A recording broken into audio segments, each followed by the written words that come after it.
Okay, well, good Tuesday morning to everyone. So, I want to put out a Nike earnings calendar. Now, I went to float this order out there this morning and was going to share it with everyone. It filled instantly. So, you may be able to get a better price than I did on this. So, on this order, what I'm looking to do is let me pause a second, pull up a Nike chart. Okay, so here we are looking at a Nike chart. Obviously, Nike can swing wildly, but under normal circumstances, again, unless there's something crazy that comes out in their earnings, I would pretty much expect that we would have earnings. Let's see here. Why do I have that up? I was trying to draw a line. Um, So anyhow, I would expect to have earnings somewhere, a gap, if it were to gap down into this 115, 114 range, maybe a gap up into the 130 range, somewhere like that. So let's call it 115 to 130. So I want to do something that's going to encompass that range. Of course, we can, with big news one way or the other, be outside that range, but under normal circumstances, that would be kind of what I would expect.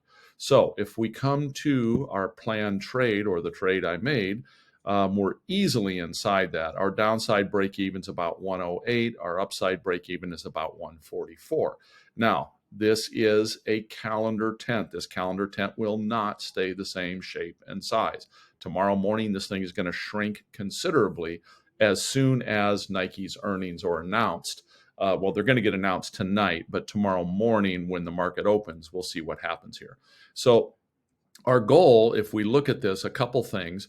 We want to look at IV or implied volatility when you're doing a calendar trade. Ideally, you want some what's called backwardation. You want the IV in the front period here to be dramatically higher than the back period. Now, if there's not a big news event, this isn't going to be anywhere near this amount of difference. But because there is a big news event, in this case, earnings, what we call a binary event, there is a massive amount of difference. Now, the other thing we like to look at, in addition to IV, is we want to look at the extrinsic value in each of these options. In other words, how much might they decay? So we know that by Friday, if Nike is above 125, this extrinsic value is going to go to zero, which means that we would pocket that $442, okay, times 10, so $4,000. Now, on this side, this is also, if Nike is above 125, this is also going to decay. The key is we want this one to decay faster than this one. That's what is going to bring the profit into this trade. And usually that does, in fact, happen.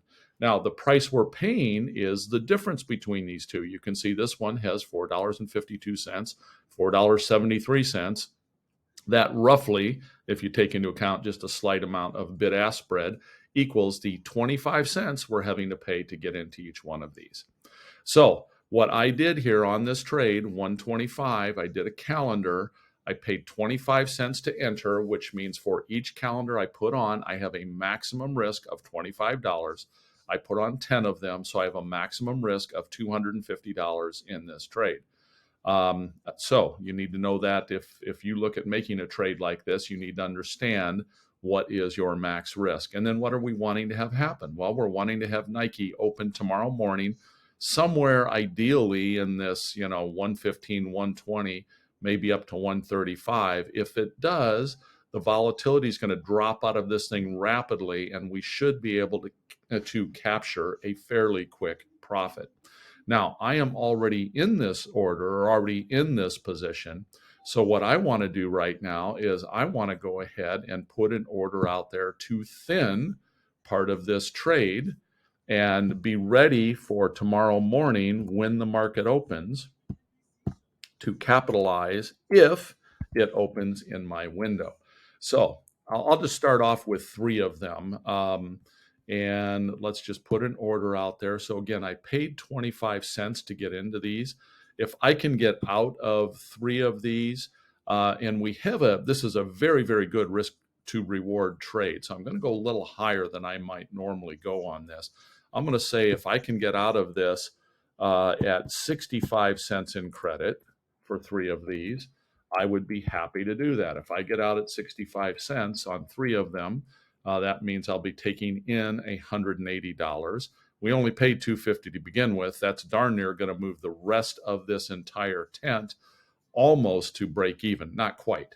But again, there's no guarantee that's going to happen. We'll have to wait and see what's going to happen tomorrow. And again, this is going to be a GTC order.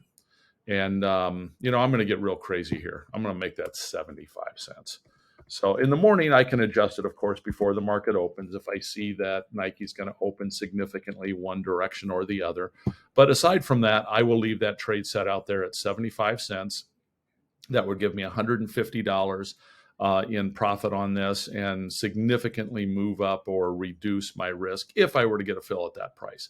And if I do get a fill at that price, then I need to be watching this very closely to see when and where I might want to start taking out additional calendars. So that's the game plan. I'm just going to call this thinning order. And we'll get that order floated out there and see what happens now tomorrow morning. So that's it for the earnings calendar on Nike.